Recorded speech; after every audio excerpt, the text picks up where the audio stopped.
In the Francis Palmer episode, I introduced the idea of posture from the top down.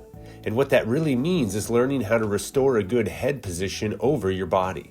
Look for 3 points of contact with your tree or wall: your hips, your shoulders, and the back of your head. And of course, this might feel a little unnatural, but in order to improve posture, we need to know where we're trying to get to. Gardening probably has you stooping forward a lot. It's time to fight back. Then we do 3 neck mobilization drills in order to improve your head and neck's range of motion. The first is looking from side to side, left to right, really trying to stretch how far that chin can get out over each shoulder.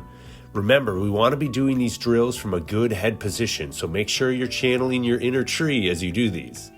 Next is looking up and down, but try to do this from higher on the neck, so it's just your head tipping up and down, not moving forwards and backwards. The last is tipping from side to side. When done from lower on the neck, the stretch may be felt out into the shoulders, but also try tipping from higher on the neck, just at the base of the skull. When done like this, the stretch will be felt more through the body of the neck. These 3 planes of motion will really help free up that head for better positioning.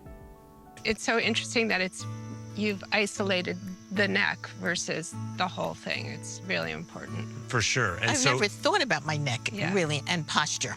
This is your central command, and when Right. this starts to kind of tighten up or fall out of place, everything really follows it.